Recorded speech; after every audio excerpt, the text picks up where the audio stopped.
Vous savez, il y a des jours comme ça, des jours où tout ce que l'on veut, c'est acheter un bon gâteau, voir sa famille et que tout se passe simplement.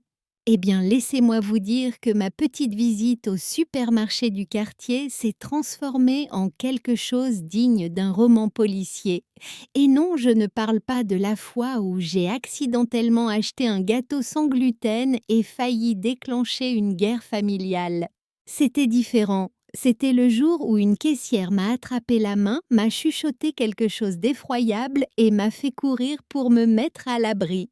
Que feriez-vous si une inconnue vous disait soudain de fuir intriguée? Vous devriez l'être. Racontez-moi dans les commentaires quel âge vous avez et d'où vous m'écoutez. Allez, on plonge dans cette histoire. Alors me voilà plantée devant le rayon pâtisserie du supermarché du quartier, à regarder la vitrine comme si elle détenait les secrets de l'univers. On pourrait penser qu'après plus de 50 ans d'anniversaire de fêtes et de célébrations juste comme ça, j'aurais maîtrisé l'art d'acheter un gâteau.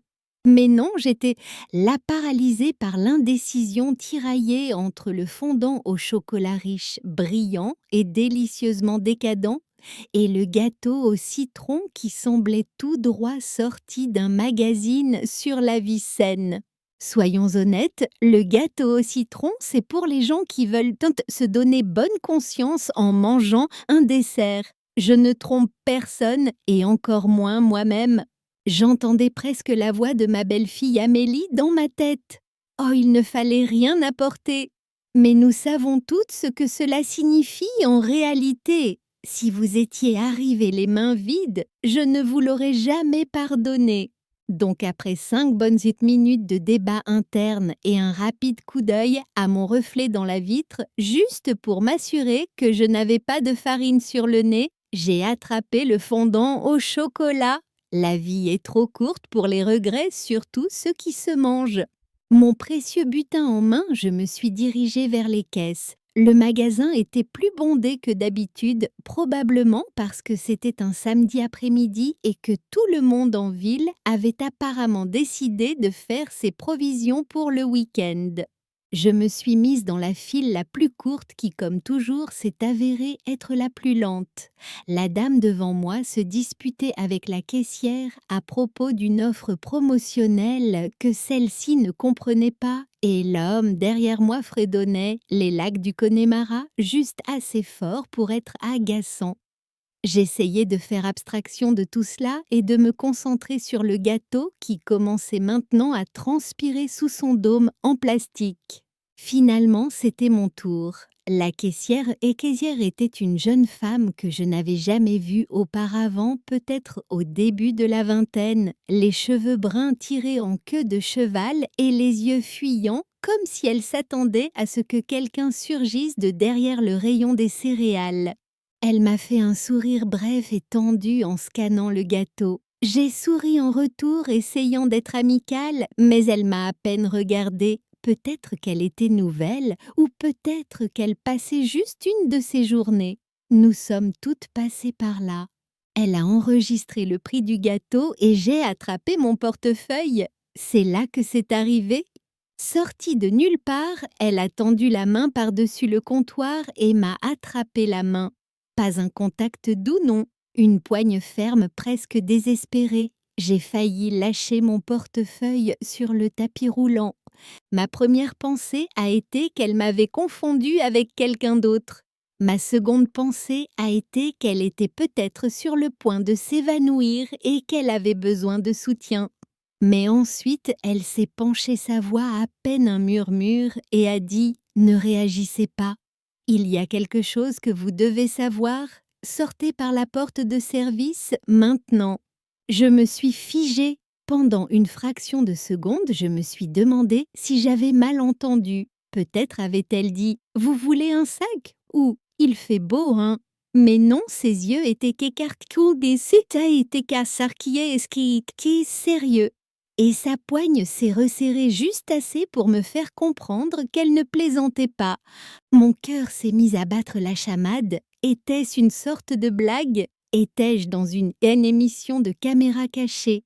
J'ai regardé autour de moi, m'attendant à moitié à voir une équipe de tournage sortir de derrière les cartes de vœux, mais tout ce que j'ai vu, c'était une file de clients impatients et un bambin qui léchait la poignée d'un chariot. Pourquoi les enfants font-ils ça? C'est comme s'ils avaient un sixième sens pour détecter l'objet le plus couvert de microbes dans la pièce. J'ai essayé de rester calme, mais mon esprit tournait à toute vitesse. Qu'est-ce que c'est qui pouvait bien être si urgent pour qu'une caissière risque son emploi pour avertir une parfaite inconnue? Y avait-il une fuite de gaz, un incendie? Quelqu'un s'apprêtait-il à braquer le magasin? Ou était-ce juste une blague élaborée dont j'étais la star involontaire? J'ai regardé à nouveau la caissière, cherchant sur son visage le moindre signe de sourire ou de clin d'œil, mais elle s'est contentée de me fixer les yeux suppliants. « S'il vous plaît » a-t-elle chuchoté, bougeant à peine les lèvres. « Partez, c'est tout. » J'ai baissé les yeux sur mon gâteau, puis sur la sortie. La file derrière moi s'allongeait et je pouvais sentir l'impatience collective des clients comme une force physique. L'homme derrière moi s'est raclé la gorge et la femme à l'offre promotionnelle m'a lancé un regard à faire tourner le lait. J'ai hésité tiraillée entre ma curiosité naturelle et ma bonne éducation. On ne laisse pas simplement ses courses pour sortir par la porte de service. Cela ne se fait pas. Mais quelque chose dans la voix de la caissière, quelque chose d'urgent et de réel m'a fait réagir. J'ai hoché la tête juste assez pour qu'elle le voie et j'ai remis mon portefeuille dans mon sac. « Oh, en fait, j'ai oublié quelque chose » ai-je dit en forçant un sourire. « Je reviens tout de suite. » J'ai pris le gâteau et au lieu de me diriger vers la porte d'entrée, je me suis dirigée vers le fond du magasin, dépassant le local de stockage et les portes battantes marquées « réservées au personnel ». Mon cœur battait si fort que je l'entendais dans mes oreilles. En poussant les portes, j'ai jeté un dernier regard en arrière. La caissière me regardait le visage pâle mais déterminé. Je n'avais aucune idée de ce dans quoi je m'engageais, mais une chose était certaine. Ma simple course pour un gâteau venait de prendre une tournure des plus étranges. Et alors que je me glissais par la porte de service, dans l'air frais de l'après-midi, je ne pouvais m'empêcher de me demander « mais dans quoi diable m'étais-je fourrée ?» Mon cœur battait si fort que j'aurais presque pu l'entendre résonner contre les murs en parpaing du couloir de service du supermarché. Franchement, qu'auriez-vous fait à ma place? J'étais venue pour un gâteau, pas pour une opération d'infiltration. Mais j'étais là serrant mon sac à main et ma dignité essayant d'avoir l'air à ma place alors que je passais devant le panneau réservé au personnel. Je m'attendais à moitié à ce que quelqu'un crie « Eh, vous n'avez pas le droit d'être là !» Mais le seul témoin était une affiche délavée sur le bon lavage des mains et une serpillière appuyée contre le mur comme si elle en avait trop vu et qu'elle était juste fatiguée de tout ça. Je me déplaçais aussi vite que possible sans piquer un sprint parce que, soyons honnêtes, courir avec des chaussures confortables, c'est un jeu de jeunes. Je pouvais pratiquement entendre mes genoux protester à chaque pas. J'ai dépassé une rangée d'étagères montailles métalliques chargées de boîtes de céréales et de papier toilette, le genre de chaos des coulisses auquel on ne pense jamais quand on fait simplement ses courses. L'air y était plus frais, teinté d'une odeur de nettoyant industriel et de quelque chose de vaguement sucré. Peut-être les brioches à la cannelle de la boulangerie. Ou peut-être juste une douce illusion. J'ai trouvé la porte de service, une lourde porte métallique avec une barre anti-panique et un panneau indiquant « L'alarme se déclenchera ». Pendant une fraction de seconde, j'ai hésité. Allais-je vraiment déclencher une alarme et provoquer une scène? Mais j'ai alors remarqué une porte plus petite sur le côté maintenu, ouverte par une caisse de bananes trop mûre. Je me suis glissée à travers en faisant attention de ne pas laisser la porte claquer derrière moi et je me suis retrouvée dans la zone de chargement derrière le magasin. Le monde extérieur contrastait fortement avec les allées éclairées au néon que je venais de quitter. Le soleil brillait, l'air était vif et les seuls bruits étaient le bourdonnement lointain de la circulation et le cri occasionnel d'une mouette. J'ai pris une profonde inspiration, essayant de calmer mes nerfs. Mes mains tremblaient et j'ai réalisé que je serrais toujours le gâteau comme s'il s'agissait d'une bouée de sauvetage. Je l'ai posé doucement sur une pile de caisses de lait vides et j'ai essayé de me ressaisir. Que j'exagérais? Peut-être que la caissière voulait juste m'avertir d'un rappel de gâteau. Peut-être y avait-il une confusion avec ma commande. Ou peut-être qu'elle m'avait confondue avec quelqu'un d'autre. C'est vrai que j'ai un de ces visages. Les gens me disent toujours que je ressemble à leur cousine, à leur voisine ou à leur institutrice de CE2. Mais quelque chose dans son urgence, la façon dont ses yeux filaient partout, me disait que c'était plus qu'un simple problème de service client. Je me suis accroupie derrière les caisses de lait, me sentant un peu ridicule, mais aussi étrangement exaltée. Je n'avais pas ressenti autant d'adrénaline depuis la fois où j'avais accidentellement déclenché le système de sécurité chez ma fille et que j'avais dû m'expliquer à un policier très sceptique. Pour information, j'essayais juste de faire sortir le chat. Le chat, bien sûr, était introuvable lorsque la police est arrivée. Pendant que j'attendais, j'essayais de reconstituer ce qui venait de se passer. Y avait-il une sorte de danger dans le magasin? La caissière avait-elle des ennuis? Devais-je appeler quelqu'un? J'ai attrapé mon téléphone, puis j'ai hésité. Qu'est-ce que j'allais bien pouvoir dire? Bonjour, oui, je suis cachée derrière le supermarché parce qu'une caissière m'a dit de le faire. Ça allait faire bonne impression. Je pouvais déjà imaginer le ton de l'opérateur, poli mais avec cette pointe qui dit « On en tient une bonne là ». J'ai jeté un coup d'œil autour des caisses, scrutant le quai de chargement. Des camions de livraison allaient et venaient, des chauffeurs déchargeaient des cartons et discutaient entre eux, inconscients du drame qui se jouait à quelques mètres de là. Je me sentais comme dans un de ces vieux films d'espionnage que mon mari aimait tant, sauf qu'au lieu d'un trench coat et de lunettes de soleil, je portais un gilet et je serrais un gâteau au chocolat. 5 minutes se sont écoulées, même si cela m'a semblé une éternité. Je repassais les mots de la caissière dans ma tête. Ne réagissez pas. Il y a quelque chose que vous devez savoir. Sortez par la porte de service maintenant. Que voulait-elle dire? Étais-je en danger? Était-elle en danger? Mon esprit s'emballait avec des possibilités toutes plus improbables les unes que les autres. Peut-être qu'elle essayait d'échapper à une mauvaise situation. Peut-être qu'elle avait découvert une sorte de crime. Ou peut-être faisait-elle partie de quelque chose de plus grand et j'étais tombée au milieu de tout ça. Et puis juste, au moment où je commençais à me convaincre que j'avais tout imaginé, je l'ai vue.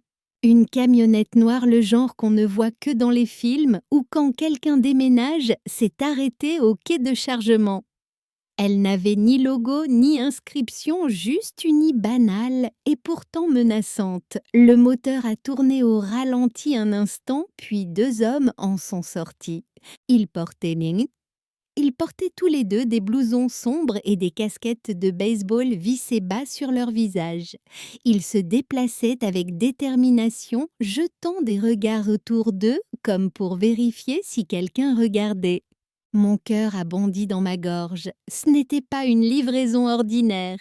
Les hommes ont ouvert l'arrière de la camionnette et ont sorti un grand sac de sport. L'un d'eux a frappé à la porte du quai de chargement et après un moment de tension, la caissière est apparue.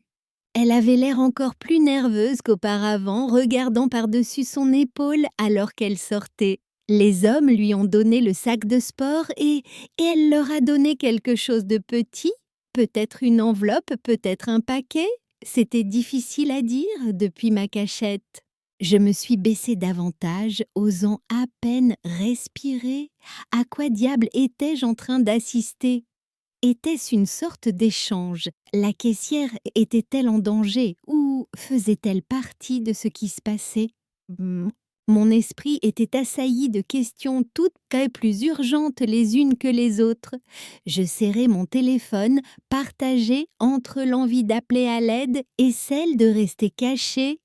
Quoi qu'il se passe, il était clair que ma simple course pour un gâteau s'était transformée en quelque chose de bien plus grand et de bien plus dangereux que je n'aurais jamais pu l'imaginer.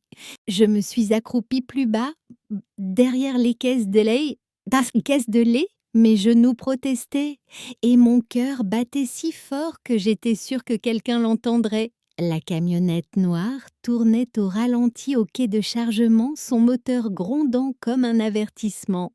Les deux hommes qui en étaient sortis semblaient tout droit sortis d'une série policière.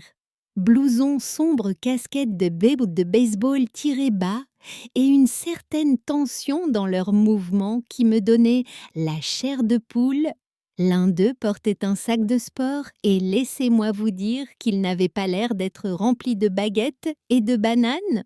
Je serrai mon téléphone, mon pouce planant au-dessus du 17, mais j'hésitais.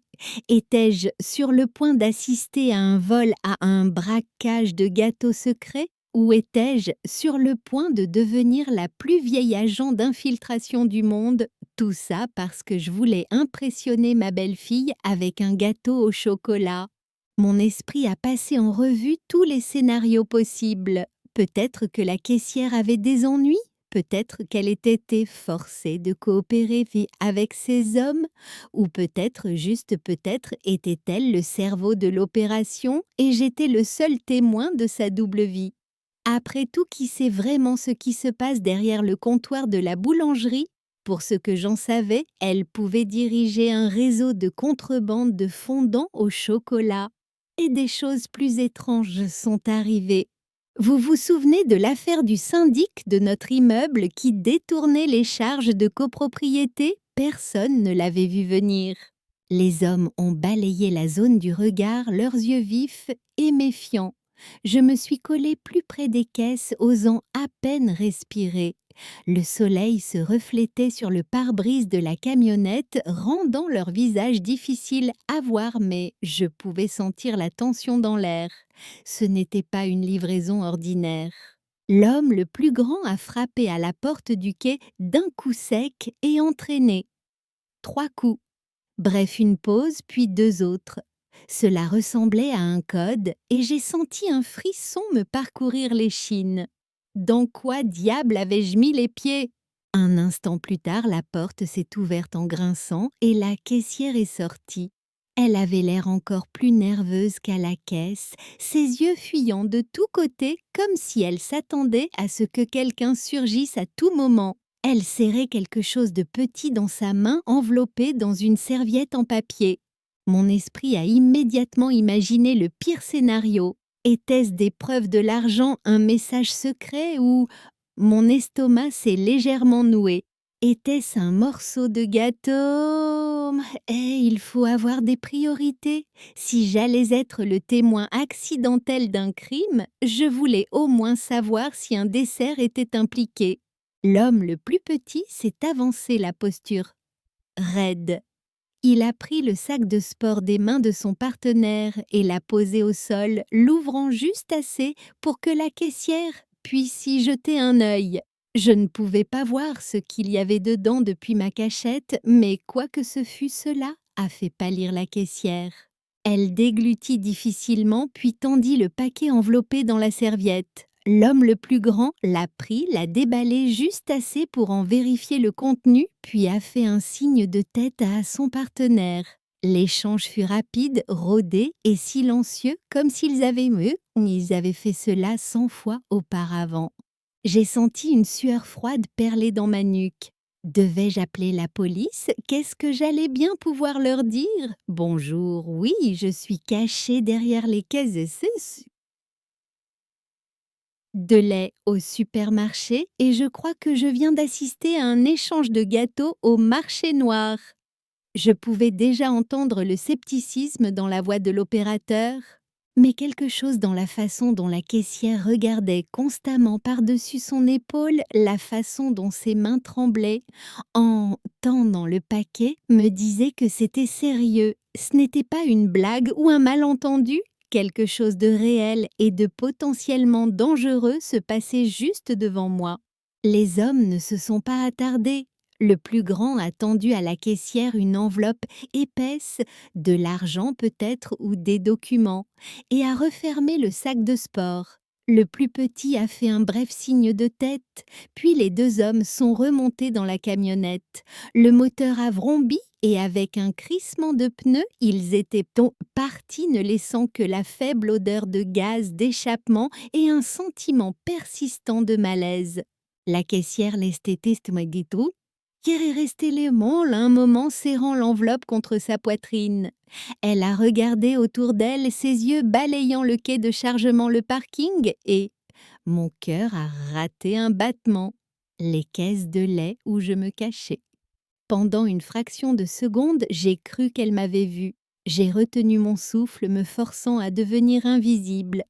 Mais après un moment de tension, elle s'est retournée et est rentrée précipitamment à l'intérieur, la porte se refermant derrière elle. Je suis restée cachée 1 minute de plus, l'esprit en ébullition. À quoi venais-je d'assister? Était-ce un deal de drogue, un pot de vin ou quelque chose d'encore plus étrange comme un échange de recettes secrètes qui aurait mal tourné? J'essayais de me souvenir de chaque détail, la camionnette, les hommes, le sac de sport, le paquet dans la serviette. J'aurais aimé avoir mieux vu, mais j'étais trop occupée à essayer de ne pas m'évanouir. Alors que l'adrénaline commençait à retomber, j'ai réalisé que mes jambes étaient engourdies d'être restées accroupies. Je me suis levée lentement grimaçant au craquement de mes genoux. J'ai regardé autour de moi m'attendant à moitié à ce que quelqu'un surgisse en criant « Je t'ai eu !» mais le quai de chargement était vide. Le seul son était le bourdonnement lointain des unités de réfrigération du magasin. J'ai récupéré mon gâteau qui avait miraculeusement survécu à l'épreuve et j'ai essayé de calmer mes nerfs. Je savais que je devais prendre une décision. Devais-je retourner à l'intérieur et affronter la caissière? Devais-je appeler la police et signaler ce que j'avais vu ou devais-je simplement prendre mon gâteau et partir en prétendant que rien de tout cela ne s'était jamais produit? Une chose était certaine, ma simple visite au supermarché s'était transformée en l'après-midi le plus excitant et le plus déroutant que j'avais vécu depuis des années. Et alors que je contournais le bâtiment, le gâteau à la main et les questions tourbillonnant dans ma tête, je savais que cette haute histoire était loin d'être terminée. Mes mains tremblaient alors que je cherchais mon téléphone, mon pouce planant au-dessus des chiffres, prêt à composer le 17. Je n'avais jamais été aussi proche d'appeler la police de ma vie. Pas même la fois où les décorations d'Halloween de mon voisin semblaient un peu trop réalistes. Mais là, c'était différent. C'était réel. Je venais d'assister à un échange secret entre une caissière nerveuse et deux hommes qui semblaient appartenir à un documentaire criminel. Et maintenant, j'étais cachée derrière des caisses de lait serrant un gâteau au chocolat comme si c'était un bouclier. J'ai pris une inspiration tremblante, essayant de me ressaisir quand j'ai vu la caissière regarder dans ma direction. Pendant une fraction de seconde, nos regards se sont croisés. Elle a semblé surprise, puis soulagée, et avant que je puisse réagir, elle s'est précipitée vers moi, ses pas rapides et déterminés. Elle m'a atteinte en quelques foulées, le visage rouge et le souffle court. « Merci de ne pas avoir paniqué », a-t-elle murmuré, jetant un coup d'œil par-dessus son épaule pour s'assurer que personne d'autre n'était là. J'avais juste besoin que quelqu'un assiste à l'échange. J'aide la police à coincer un réseau de fausses monnaies. Vous êtes en sécurité maintenant. Je l'ai dévisagé, mon esprit luttant pour suivre. Attendez quoi? Ai-je réussi à dire ma voix à peine un murmure. Un réseau de fausses monnaies. Vous voulez dire des faux billets? Elle a hoché la tête, les yeux sérieux. Oui, ces hommes écoulent de ce genre, découlent de faux billets dans toute la ville. La police essaie peut-être de les attraper depuis des mois, mais ils avaient besoin de quelqu'un à l'intérieur. Je travaille avec eux pour organiser une opération d'infiltration. Aujourd'hui, c'était le jour J. Je devais faire en sorte que l'échange ait l'air réel. Et j'avais besoin d'un témoin, quelqu'un qui n'était pas impliqué, quelqu'un en qui la police pourrait avoir confiance. C'est pourquoi je vous ai demandé de sortir ici. Je suis désolée de vous avoir fait peur, mais vous avez fait exactement ce dont j'avais besoin. J'ai laissé échapper un souffle que j'ignorais retenir. Le soulagement m'a envahi, mélangé à un étrange sentiment de fierté.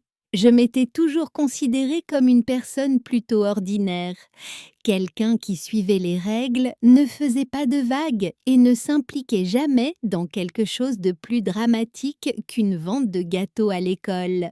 Mais me voilà complice accidentelle d'une opération de police et je ne m'étais ni évanouie, ni n'avais crié, ni lâché le gâteau.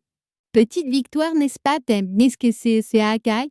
La caissière a souri ses épaules, se relaxant pour la première fois depuis que je l'avais vue. La police observe depuis l'autre côté de la rue, dit-elle en désignant une berline banalisée garée près du trottoir. Ils vont suivre la camionnette et procéder à l'arrestation. Vous n'avez rien d'autre à faire. Continuez simplement votre journée comme si de rien n'était. J'ai hoché la tête, essayant toujours de tout assimiler. Donc, je n'ai pas d'ennui? Elle a ri d'un rire sincère et soulagé. Non, pas du tout. En fait, vous avez aidé plus que vous ne le pensez. Parfois, la meilleure chose à faire est simplement d'être un bon témoin. J'ai regardé le gâteau qui avait survécu à toute l'épreuve sans la moindre bosse. Eh bien, je suppose que je devrais y aller, ai-je dit, me sentant un peu étourdie. La famille Padéing de ma belle-fille m'attend et je ne veux pas arriver les mains vides. Ni en retard ou couverte de rubans de police, a souri la caissière. Dites-leur que vous avez vécu une aventure au supermarché. Ils ne vous croiront jamais. J'ai réussi à rire nerveusement, sentant la tension commencer à se dissiper. Alors que je retournais vers l'avant du bâtiment, j'ai jeté un dernier coup d'œil par-dessus mon épaule. La camionnette noire avait disparu, le quai de chargement était vide et le seul signe que quelque chose d'inhabituel s'était produit était l'écho lointain de mon propre cœur. J'ai traversé le parking mais pas un peu plus léger, mon esprit bourdonnant de l'histoire que je venais de vivre. Au moment où j'ai atteint ma voiture, l'adrénaline s'était estompée, remplacée par un étrange sentiment d'accomplissement. Je m'étais toujours vue comme quelqu'un qui évitait les ennuis, qui préférait les après-midi tranquilles et les routines prévisibles. Mais aujourd'hui, j'étais sortie de ma zone de confort, littéralement et figurativement, et je m'étais retrouvée au milieu d'une aventure bien réelle. Et vous savez quoi? Je m'en étais sortie. Peut-être pas avec la grâce d'une espionne de cinéma, mais avec suffisamment de sang-froid pour faire le travail. En conduisant vers la maison de ma belle-fille Amélie, j'ai repassé les événements dans mon esprit. Chaque détail était plus net maintenant que la peur s'était dissipée. La caissière nerveuse, la camionnette noire, le sac de sport, l'enveloppe. Tout prenait sens maintenant d'une manière à la fois excitante et un peu surréaliste. Je me demandais si la police avait attrapé les hommes, si le réseau de fausses monnaies était enfin démantelé. Je l'espérais. J'espérais aussi que la caissière irait bien. Elle avait été plus courageuse que je n'aurais jamais pu l'imaginer, risquant sa sécurité pour aider la communauté. Quand je suis arrivée chez ma belle-fille, j'ai été accueillie par le chaos habituel. Les enfants qui couraient partout, le chien qui aboyait, quelqu'un qui criait depuis la cuisine à propos de la température du four. Je suis entrée le gâteau à la main et j'ai été immédiatement accueillie par des étreintes et des rires. Pendant un moment, j'ai pensé garder l'histoire pour moi, mais j'ai croisé le regard de ma belle-fille et je n'ai pas pu m'empêcher de sourire. Tu ne devineras jamais ce qui m'est arrivé au supermarché. Ai-je commencé, et alors que je me lançais dans le récit, j'ai vu les regards d'incrédulité, d'amusement, et oserais-je le dire d'admiration sur leurs visages. Pour une fois, c'était moi qui avais l'histoire la plus folle, celle qui avait vécu quelque chose d'extraordinaire.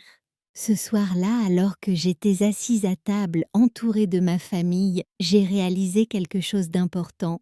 La vie ne se déroule pas toujours comme prévu. Parfois, on se retrouve au milieu d'une opération d'infiltration alors que tout ce qu'on voulait, c'était un gâteau au chocolat.